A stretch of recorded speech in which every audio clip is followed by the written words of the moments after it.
Hello everyone, Oxford basic English grammar series में आज हम सीखने वाले हैं पार्ट्स ऑफ स्पीच। बहुत बार आपने ये नाम सुना होगा, लेकिन काफ़ी ज़्यादा डाउट्स होते हैं कि ये पार्ट्स ऑफ स्पीच किसे कहा जाता है, ये क्या होता है। तो आज के इस छोटे से वीडियो लेसन में हम अपने इस डाउट को क्लियर करेंगे। आज हम सिर्फ पार्ट्स ऑफ स्पीच क्या होता है, कितने तरह के होते हैं, कौन कौन होते हैं, इसके बारे में जानेंगे और इनका जो डेफिनेशन है वो समझेंगे। डिटेल्स में इसे आज के इस वीडियो लेसन में नहीं पढ़ेंगे।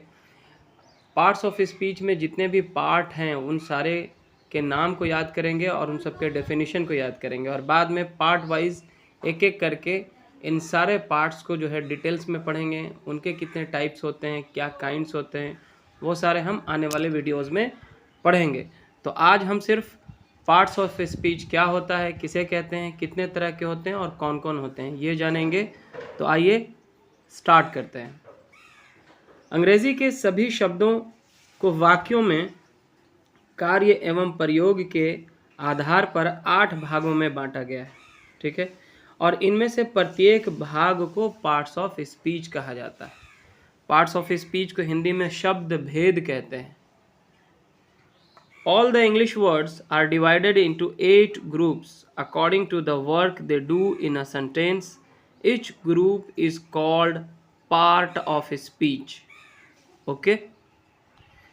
And students, अगर हम बात करें कि parts of speech कितने हैं, तो यहाँ पे आप देख पा रहे हैं स्क्रीन पे कि ये जो है 8 तरह के होते हैं। यानी कि अंग्रेज़ी के सभी शब्दों को, अंग्रेज़ी में जितने भी वर्ड्स यूज़ होते हैं उन सारे वर्ड्स को टोटल 8 ग्रुप में बांट दिया गया है, ठीक है।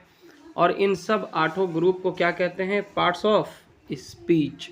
तो ये कुल मिलाकर 8 होते हैं। टोटल 8 पार्ट्स ऑफ स्पीच हैं, जिनमें से पहला है नाउन, दूसरा है प्रोनाउन, तीसरा है एडजेक्टिव, इसे हम एडजेक्टिव कहते हैं, चौथा है वर्ब, पांचवा है एडवर्ब, छठा है प्रीपोजिशन, और सातवां है कंजंक्शन, और आठवां है इंटरजेक्शन।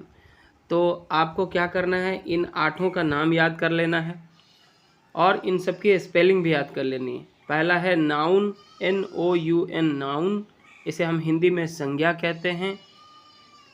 दूसरा है प्रोनाउन, PRONOUN, प्रोनाउन मीन्स सर्वनाम, इसे हिंदी में कहेंगे। और तीसरा है एडजेक्टिव, ADJECTIVE, एडजेक्टिव के मानी होते हैं विशेषण। और चौथा है वर्ब, VERB, वर्ब मीन्स होता है क्रिया, यानी कि एक्शन, कोई काम। पांचवा है एडवर्ब, ADVERB, एडवर्ब यानी कि क्रिया विशेषण। छठा है प्रीपोजिशन, PREPOSITION, प्रीपोजिशन के मानी होते हैं संबंध बोधक अव्यय, ठीक है। और सातवां है कंजंक्शन, CONJUNCTION, इसे हम हिंदी में समुच्चय बोधक अव्यय कहते हैं। और आठवां है इंटरजेक्शन, INTERJECTION, जिसे हम विस्मयादि बोधक अव्यय कहते हैं। इस वीडियो लेसन को देखने के बाद आपको इन 8 की जो है स्पेलिंग और हिंदी मीनिंग याद कर लेनी है। अब हम इन 8 की जो डेफिनेशन है, जो परिभाषा है, वो जान लेते हैं शॉर्ट में, और फिर डिटेल्स में हम इन सब के काइंड्स और इनके टाइप्स के बारे में पढ़ेंगे। तो आज सिर्फ डेफिनेशन पढ़ेंगे। नाउन किसे कहते हैं ये जानेंगे। नाउन यानी कि संज्ञा किसी व्यक्ति, स्थान, वस्तु या जानवर के नाम को कहते हैं। A noun is the name of a person, यानी कि व्यक्ति, प्लेस यानी कि स्थान या जगह, थिंग मतलब वस्तु, और एन एनिमल या फिर किसी जानवर, इन सब के नाम को, चाहे वो किसी पहाड़ का नाम हो, किसी नदी का नाम हो, किसी देश का नाम हो, किसी जगह का नाम हो, किसी गांव का नाम हो, किसी व्यक्ति का नाम हो, किसी भी तरह का नाम, यानी कि all the naming words are called noun, ठीक है। जैसे Ram, Mohan, Sohan, Sita, Gita, Patna, Delhi, cat, dog, pen, table, bench, ये सारे के सारे जो एग्जाम्पल्स हैं वो नाउन के एग्जाम्पल्स हैं। इन सबको हम नाउन कहेंगे क्योंकि ये सब किसी न किसी चीज़ के नाम है, कि कोई किसी व्यक्ति का नाम है, किसी जगह का नाम है, किसी सामान का नाम है, किसी जानवर का नाम है। ठीक है। और दूसरा है प्रोनाउन। प्रोनाउन जिसे हम हिंदी में सर्वनाम कहते हैं। प्रोनाउन ऐसे शब्दों को कहा जाता है जो किसी नाउन के बदले में यूज़ होता है, किसी नाउन के बदले में प्रयुक्त होता है। A pronoun is a word used in place of a noun. ठीक है। कुछ यहाँ पे प्रोनाउन के एग्जाम्पल्स हैं, जैसे कि आई के मानी होते हैं मैं, वी के मानी हम लोग, यू के मानी होते हैं तुम, ही के मानी होते हैं वह, जो कि मेल के लिए यूज़ होता है, जैसे बॉयज़ के लिए यूज़ होगा। और शी के मानी भी होते हैं वह, लेकिन ये फीमेल के लिए यूज़ होता है, जैसे गर्ल्स के लिए यूज़ होगा।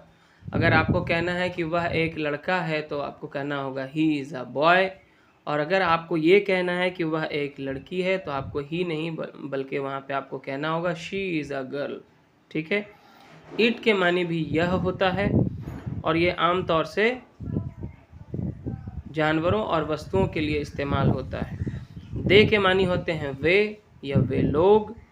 इसकी और डिटेल्स हम दूसरे आने वाले वीडियोस में जब हम प्रोनाउन को डिटेल्स से पढ़ेंगे तब सीखेंगे। एक एग्जांपल आपके लिए मैं लेता हूँ। जैसे यहाँ पे एक सेंटेंस है, Ram is a boy. Ram एक लड़का है। यहाँ पे राम क्या है? एक नाउन है। और नेक्स्ट सेंटेंस में हमने लिखा है ही इज़ ऑनेस्ट। वह ईमानदार है। तो यहाँ पे ही जो वर्ड यूज़ हुआ है वो किसके लिए यूज़ हो रहा है? कौन ईमानदार है? तो राम ईमानदार है। तो राम को जो रिप्लेस कर रहा है वर्ड, वो कौन सा वर्ड है? ही, है ना। नहीं तो हमें सेंटेंस इस तरह से कहना होता, Ram is a boy, Ram is honest. ठीक है। तो राम के जगह पे हमने लिख दिया ही, और ही इज़ ऑनेस्ट हमने सेंटेंस बना दिया। तो यहाँ पे राम के बदले में कौन सा वर्ड यूज़ किया हमने? ही। तो ये ही जो है यहाँ पे वो प्रोनाउन है। और प्रोनाउन के बाद हम तीसरे नंबर पे जानते हैं एडजेक्टिव, यानी कि विशेषण किसे कहते हैं। एडजेक्टिव वह शब्द है जो किसी नाउन या प्रोनाउन की विशेषता को बताता है, यानी कि उसकी क्वालिटी को बताता है, उसकी खूबी को बताता है। An adjective is a word that qualifies a noun और अ प्रोनाउन। याद रखें कि ये किसी नाउन या प्रोनाउन, दोनों, चाहे कोई नाउन हो या प्रोनाउन हो, उसकी क्वालिटी को बताता है, उसकी विशेषता, उसके गुण को बताता है। ऐसे शब्द को हम एडजेक्टिव यानी कि विशेषण कहते हैं। कुछ एडजेक्टिव्स के एग्जाम्पल्स यहाँ पे दिए गए हैं, उदाहरण के तौर पे जैसे गुड, गुड के मानी होते हैं अच्छा। बैड, बैड के मानी होते हैं बुरा। अगली मतलब बदसूरत। ब्यूटीफुल मतलब सुंदर। हेल्दी मतलब होता है स्वस्थ। अनहेल्दी मतलब अस्वस्थ। बिग के मानी बड़ा, स्मॉल के मानी छोटा। थिन के मानी होते हैं पतला या दुबला। फैट के मानी होते हैं मोटा। रेड के मानी लाल। वाइट यानी कि सफ़ेद या उजला। वन का मतलब होता है एक। टू का मतलब दो। फर्स्ट का मतलब पहला। सेकंड का मतलब दूसरा। ये सारे के सारे जो हैं एडजेक्टिव्स हैं, क्योंकि ये सारे जो वर्ड्स होते हैं किसी नाउन या प्रोनाउन के विशेषता को बताने के लिए यूज़ किए जाते हैं, उसकी क्वालिटी को दिखाने के लिए यूज़ किए जाते हैं।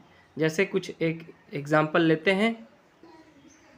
यहाँ पे एक सेंटेंस मैं लिखता हूँ, ही इज़ टॉल। यहाँ पे ही क्या है? एक प्रोनाउन है, और इसकी जो मीनिंग होंगे, ही इज़ टॉल का मीनिंग है कि वह लंबा है। तो ये लंबा होना किसी की क्या है? क्वालिटी है, किसी का विशेषता है, किसी का गुण है, क्योंकि सारे लोग तो लंबे नहीं होते हैं। तो यहाँ पे ही की जो विशेषता बताने वाला शब्द है, ही यानी कि प्रोनाउन की विशेषता कौन बता रहा है? टॉल। तो यहाँ पे टॉल क्या है? एडजेक्टिव है। यहाँ पे एक सेंटेंस है, Sheela is a good girl. Sheela एक अच्छी लड़की है। शीला यहाँ पे क्या है? एक नाउन है ना। और इसकी क्वालिटी क्या है? कि वह अच्छी है। तो यहाँ पे गुड जो है वो शीला यानी कि नाउन की क्या बता रहा है? विशेषता को बता रहा है। अतः गुड यहाँ पे क्या है? एडजेक्टिव है, विशेषण है। और अब हम चौथे नंबर पे देखते हैं वर्ब यानी कि क्रिया को। वर्ब वह शब्द है जिसे किसी काम के करने, दशा यानी कि उसकी क्या अवस्था है, या फिर स्वामित्व का बोध होता है, यानी कि कोई चीज़ जो है किससे बिलोंग करता है, किसका है, किसके पास है, कौन रखता है वो चीज़। ठीक है। A verb is a word which shows an action, मतलब कोई काम हो रहा है, अगर किसी वर्ड से ये पता चले कि कोई एक्शन हो रहा है, कोई काम हो रहा है, तो समझ जाइए कि वो वर्ड क्या है, वर्ब है। या फिर हम इसे आगे इस तरह से पढ़ लेते हैं पहले। A verb is a word which shows an action, a state और पोजेशन, यानी कि कोई भी ऐसा शब्द जिससे किसी कार्य के होने या करने का पता चले, है ना, किसी एक्शन का पता चले, या फिर उसकी दशा, उसकी अवस्था का पता चले, या किसी का उस पर मालिकाना हक का पता चले, किसी वर्ड से ये पता चले कि वो वर्ड जो है वो किसी से बिलोंग करती है, किससे बिलोंग करती है, किसके पास वो चीज़ है, पोजीशन का पता चले, तो उसे हम वर्ब कहते हैं। यहाँ पे कुछ एग्जांपल्स है, जैसे ईट, ईट के मानी होते हैं खाना, ये जो है एक एक्शन को बता रहा है जो कि एक वर्ब है। प्ले मतलब खेलना, कम मतलब आना, गो मतलब जाना, एम का मतलब होता है हूँ, इसका मतलब है, और आर्क के मानी होते हैं है।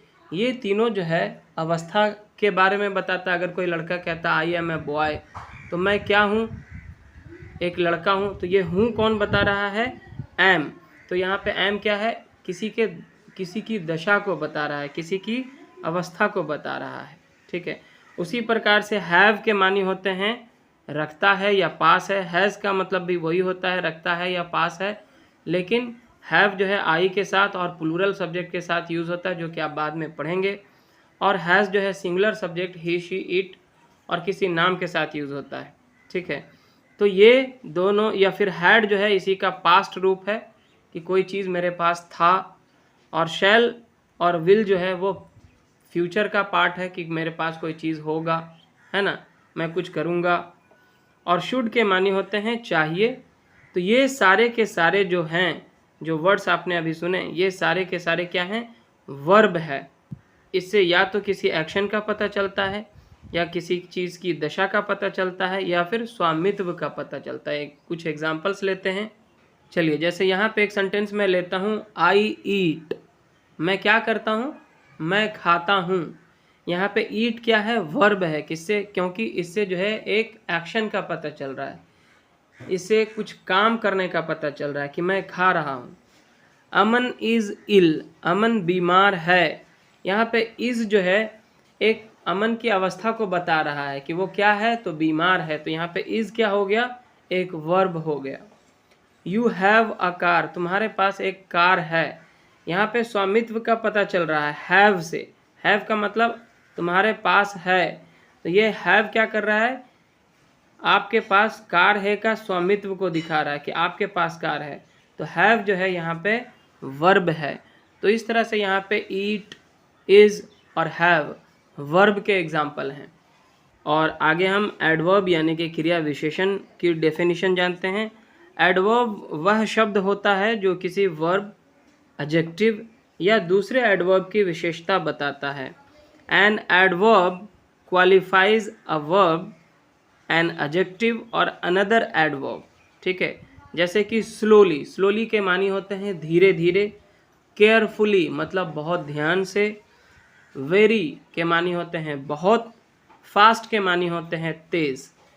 तो ये सारे के सारे जो हैं एडवर्ब हैं, क्योंकि ये सारे वर्ड्स या तो किसी वर्ब या किसी एडजेक्टिव या फिर किसी दूसरे एडवर्ब की विशेषता को बताने में इस्तेमाल होते हैं। आइए कुछ हम सेंटेंसेस को लेते हैं।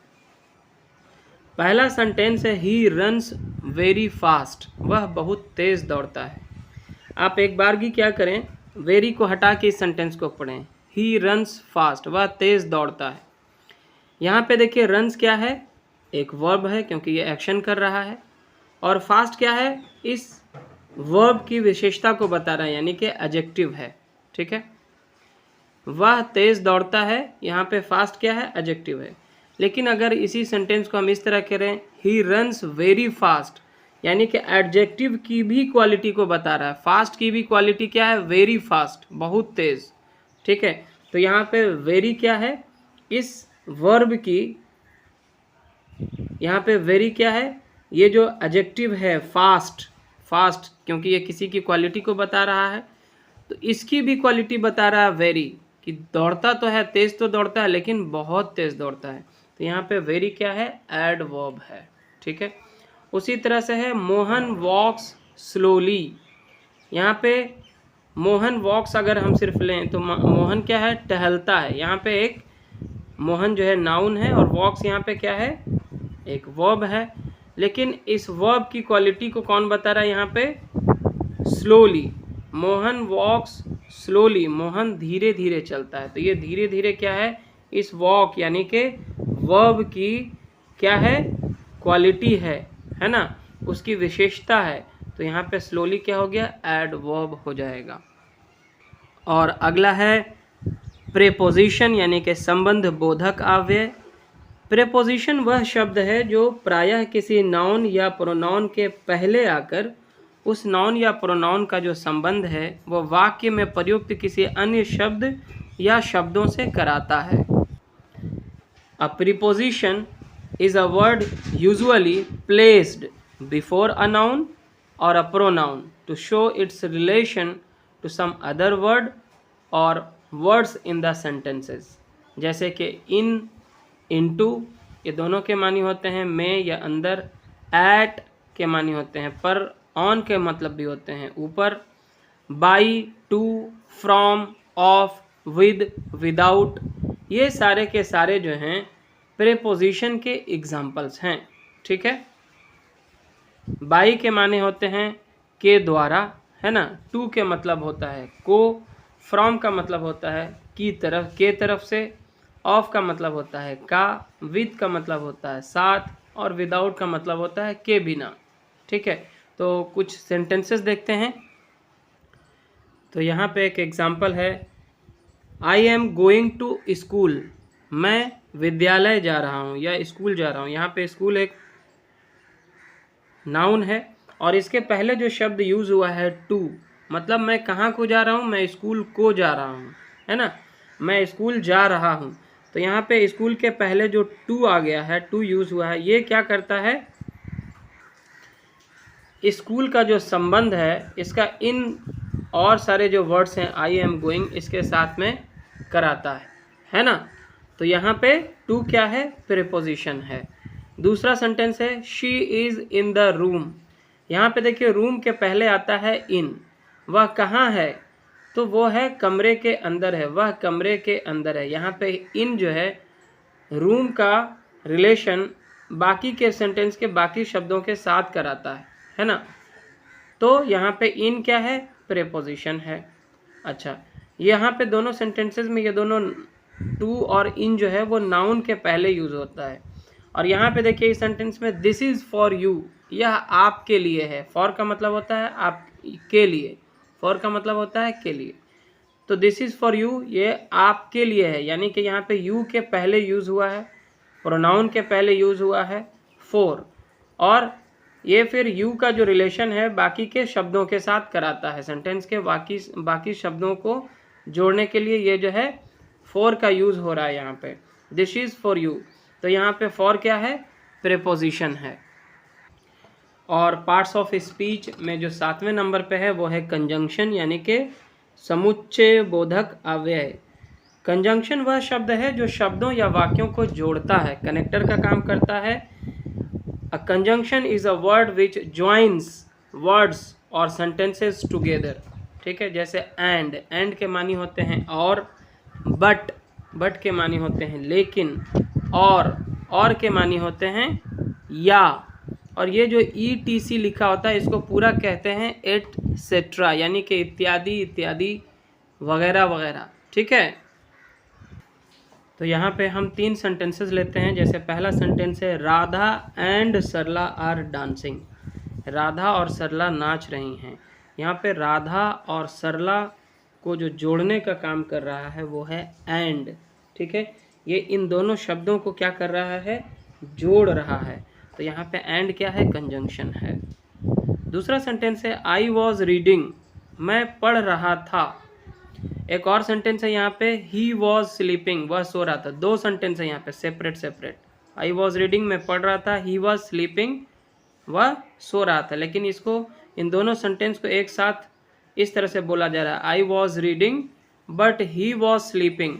यहाँ पे बट जो है इन दोनों सेंटेंसेस को जोड़ रहा है। मैं पढ़ रहा था लेकिन वह सो रहा था। तो यहाँ पे बट क्या करता है, दो सेंटेंसेस को आपस में जोड़ता है। तो यहाँ पे बट क्या हो जाएगा, कंजंक्शन हो जाएगा। अच्छा, तीसरा सेंटेंस है give me a cup of T और कॉफ़ी, मुझे एक कप चाय या फिर कॉफ़ी दो। तो यहाँ पे टी और कॉफ़ी लिखा गया है, टी और कॉफ़ी के बीच में और इस्तेमाल हो रहा है ना। तो ये दो शब्दों को जोड़ने के लिए यूज़ हो रहा है, या तो हमें चाय दे दो या कॉफ़ी दे दो। तो यहाँ पे और जो यूज़ हुआ है वो टी और कॉफ़ी को जोड़ने के लिए यूज़ हो रहा है यहाँ पे। तो हम यहाँ पे और को क्या कहेंगे, कंजंक्शन कहेंगे। और पार्ट्स ऑफ स्पीच में जो अंतिम है वो है इंटरजेक्शन, जिसको हम विस्मयादि बोधक अव्यय भी हिंदी में कहेंगे। इंटरजेक्शन वह शब्द है जिससे आकस्मिक खुशी, दुख, आश्चर्य या घृणा का भाव व्यक्त होता है। जब कभी भी हम किसी सडन इमोशन को व्यक्त करने के लिए जिस तरह के शब्दों का उपयोग करते हैं उसे हम इंटरजेक्शन कहते हैं। An interjection is a word which expresses some sudden feeling और इमोशन। तो एग्जाम्पल्स हम आपको दिखाते हैं। जैसे जब कभी हमें कोई शानदार चीज़ दिखाई देती है तो हम क्या कहते हैं, ऑसम, ऑसम। और यहाँ पे देखिएगा जब कभी भी हम इंटरजेक्शन वर्ड लिखते हैं तो उसके बाद हम एक्सक्लेमेशन मार्क यानी कि विस्मयादि बोधक मार्क का इस चिन्ह का इस्तेमाल करते हैं जो उल्टा आई जैसा होता है ना। तो ऑसम के माने क्या होते हैं, मस्त। कई बार हम लोग बोलते हैं OMG, ओ माई गॉड, है ना, हे भगवान। तो ये भी क्या है, सडन कुछ ऐसा होता है तो हम ये वर्ड का यूज़ करते हैं। तो यहाँ पे OMG क्या है, इंटरजेक्शन वर्ड है। अगर कोई हमसे कुछ पूछता है कि आप ये करना चाहेंगे, आप वो करेंगे, और हम कहते हैं हाँ क्यों नहीं, ज़रूर, बेशक, ऑफ कोर्स। तो यहाँ पे सडनली हम ये जो है इमोशन को अपने व्यक्त करने के लिए इस वर्ड का यूज़ करते हैं। अतः ऑफ कोर्स भी क्या है, एक इंटरजेक्शन है। कई बार हमें कुछ हर्ट हो जाता है, कुछ चोट लग जाता है तो हम क्या कहते हैं, उप्स, यानी कि उफ। तो यहाँ पे उप्स जो हम बोलते हैं वो क्या है, इंटरजेक्शन है। या कई बार हम ये भी यूज़ करते हैं आउच, ये भी कुछ कष्ट होने पे हम कहते हैं, तो ये भी जो है इंटरजेक्शन है। और कभी कोई दुख को व्यक्त करने के लिए हम अलास का भी यूज़ करते हैं, अलास ही इज़ डेड, हाय वो मर गया, ठीक है। तो यहाँ पे अलास भी क्या है, इंटरजेक्शन है। कई बार हम खुशी को व्यक्त करने के लिए कहते हैं वाव, ठीक है। तो ये जो वाव है जिसको हिंदी में हम वाह कहते हैं, ये भी क्या है, एक सडन इमोशन या फीलिंग को व्यक्त करने के लिए यूज़ होता है। तो इसे भी हम इंटरजेक्शन की कैटेगरी में लेकर आएंगे। शिट, जब कभी कुछ बुरा होता है तो हम लोग ये वर्ड यूज़ करते हैं, शिट। कुछ गलत हो जाता है तो कहते हैं शिट, बहुत बेकार। तो ये भी क्या है, इंटरजेक्शन है। इस तरह के और भी बहुत सारे इंटरेस्टिंग इंटरजेक्शंस हैं जो कि हम आने वाले वीडियो लेसन्स में सीखेंगे। तो आज के इस वीडियो लेसन में इतना ही। अगर आपको ये वीडियो लेसन अच्छा लगा, पसंद आए तो ज़रूर से इसे लाइक करें, और चैनल पर नए हैं तो ज़रूर से सब्सक्राइब करें। Thanks for watching.